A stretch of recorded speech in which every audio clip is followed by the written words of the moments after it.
A man's appeared in court charged with the murders of 3 people in Nottingham. Valdo Kalokana is accused of killing 2 students and a school caretaker.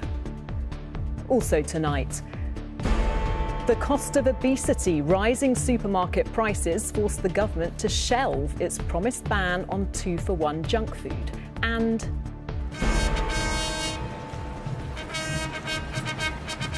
the king on horseback for his first Trooping the Colour birthday, topped off by a spectacular flypast.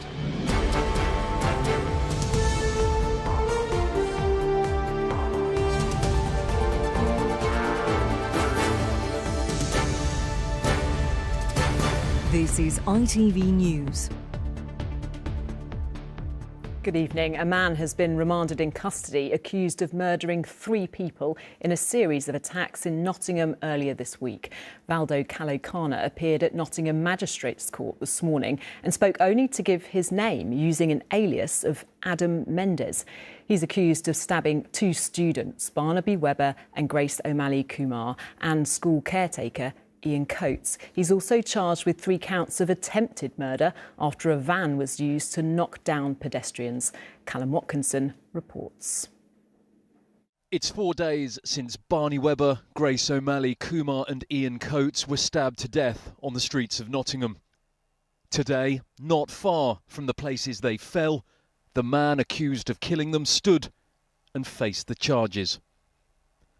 31-year-old Valdo Kalokane was told he is accused of 3 murders and remanded in custody.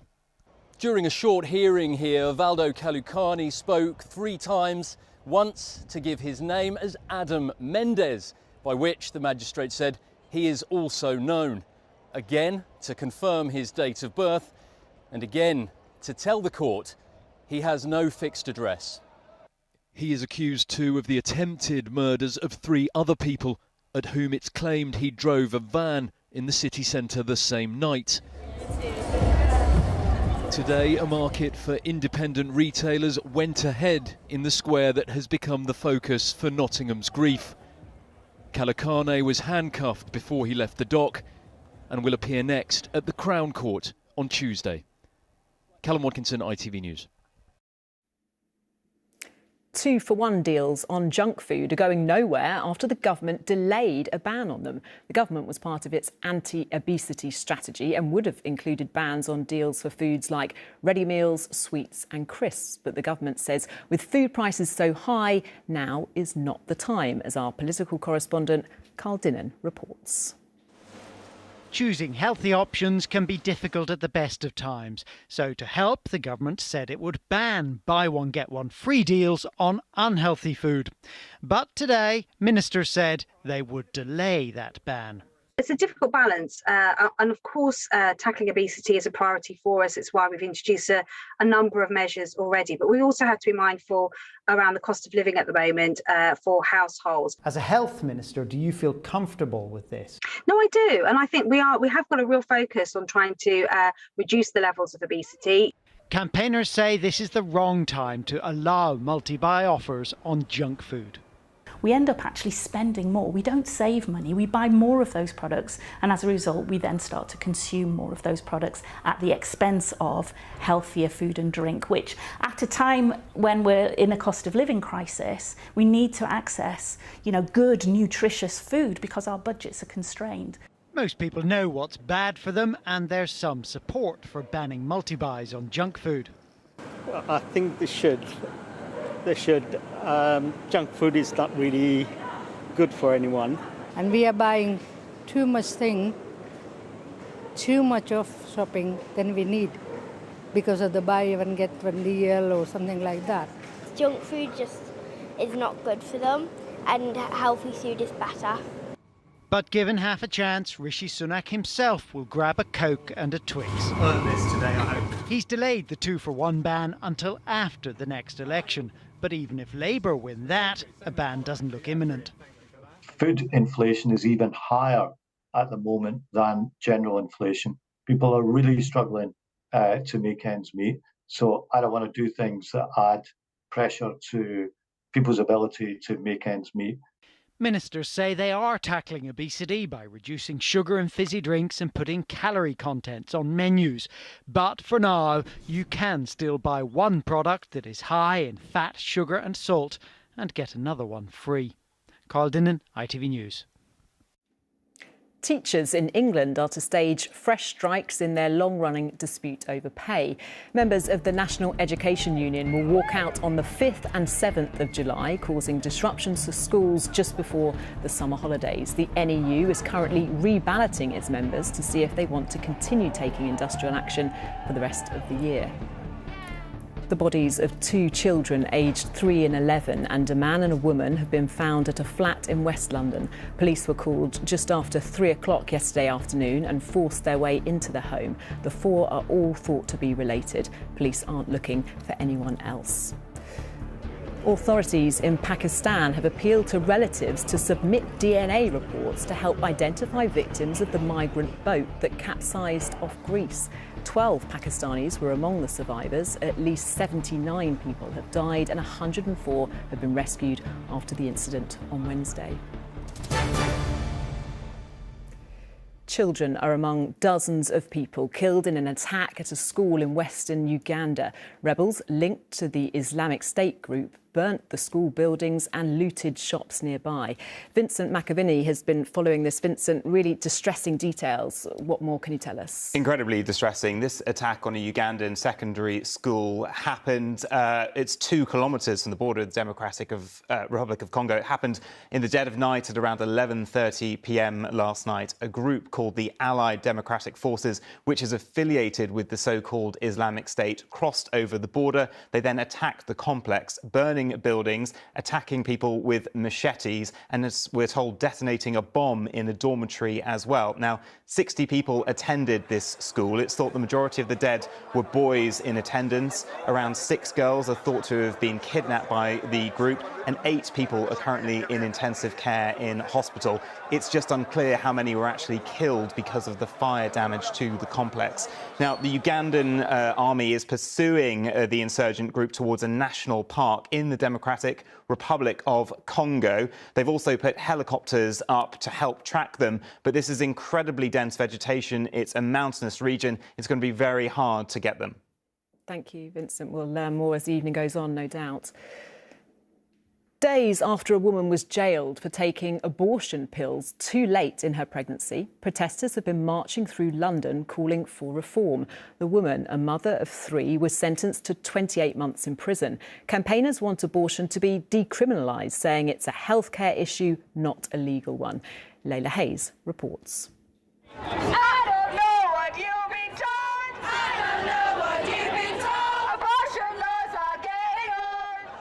Out on the streets to demand the decriminalisation of abortion. The decision to send a mother of 3 to prison after she admitted procuring a late-stage abortion has inflamed pro-choice advocates. They say the law used to prosecute her must now be changed. We don't have to think this is right or what she did was right.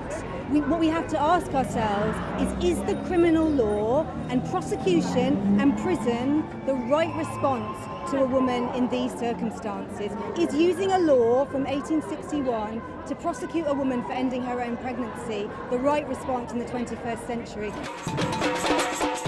These campaigners say the fact a woman was jailed shows UK abortion laws need urgent reform, but not everyone agrees. Anti-abortionists say the late-stage termination reveals the risk of sending abortion pills through the post. Lawyers say changing abortion law would take some time. It's not a quick process on changing the law in circumstances where there are competing views, and there's also expert evidence which would need to be considered from the medical profession. The government says the current law provides the right balance and there are no plans to change it.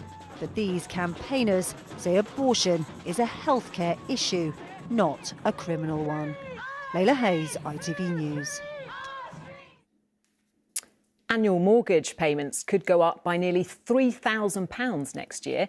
That's according to the think tank The Resolution Foundation, which predicts the average two-year fixed-rate deal could hit 6.25% later this year. The group says it will affect around 800,000 people expected to remortgage in 2024. The Bank of England is expected to raise interest rates again next week. Sport, and on the second day of the Ashes, it's been the turn of England's bowlers to try and press home an advantage over Australia.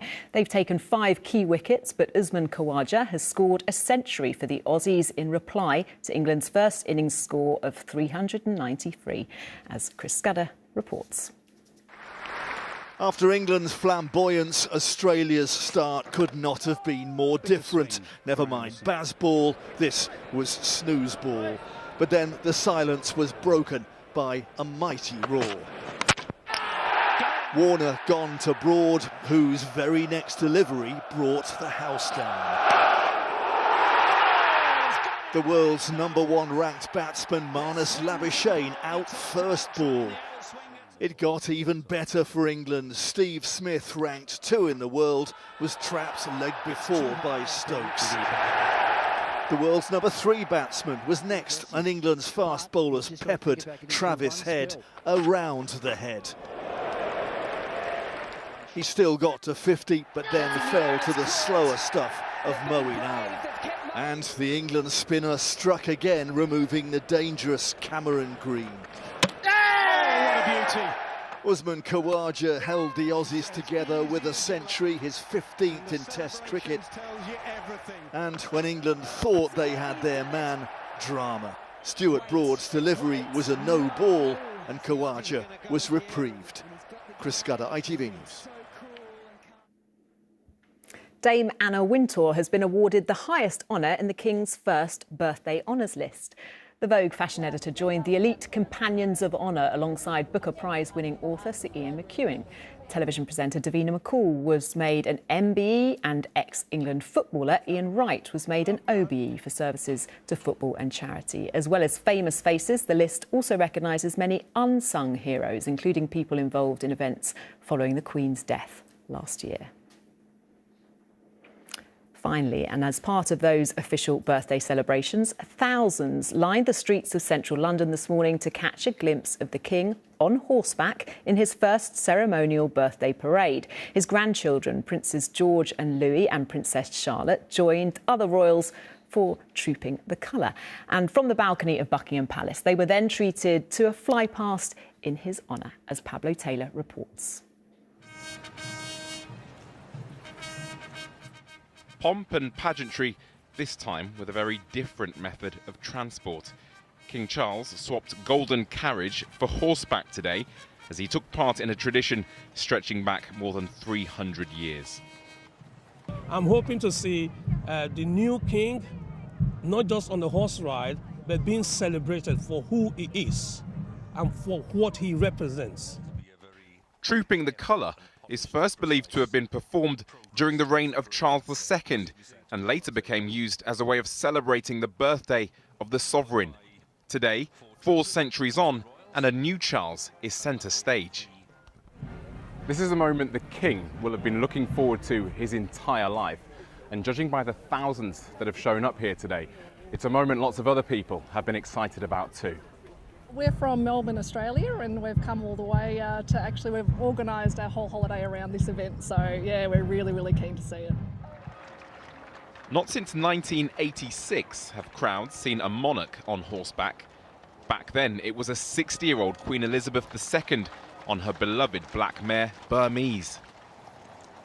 At 74, there are no signs the King is ready to give up this duty just yet. The ceremony ended with a spectacular flypast that was scheduled to take place during the coronation, but was delayed due to bad weather. Today presented no such problems, and the royal family watched on from the balcony of Buckingham Palace. This one of many events Charles is now able to enjoy as king. Pablo Taylor, ITV News. And that's all from us for now. I'll be back with the late news just after 10:30. Enjoy your evening. Goodbye.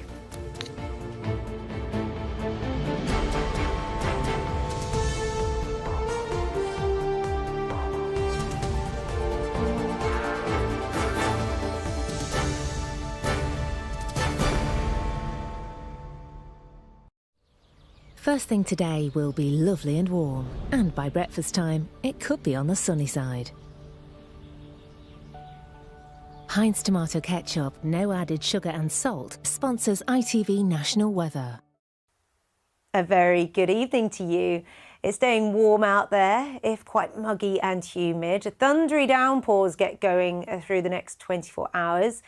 And just a little sunshine here and there for the lucky ones, albeit quite limited and hazy. Some late and low sunshine before dusk this evening, staying very warm, but those downpours drifting their way northwards across many western locations and develop further east as the night wears on. Intense and thundery, waking some of us up before dawn, and temperatures not slipping much below 17 degrees overnight. So a stuffy, muggy night ahead with that notably mild air. Through the course of Sunday morning, some early sunshine for the lucky ones, but those downpours overnight continue to drift their way through Scotland and Northern Ireland. And after something of a respite, then we'll see a little more cloud and showers and longer downpours, often thundery, developing almost anywhere through the afternoon. Staying very warm, if quite muggy and humid. Heinz tomato ketchup, no added sugar and salt, sponsors ITV National Weather.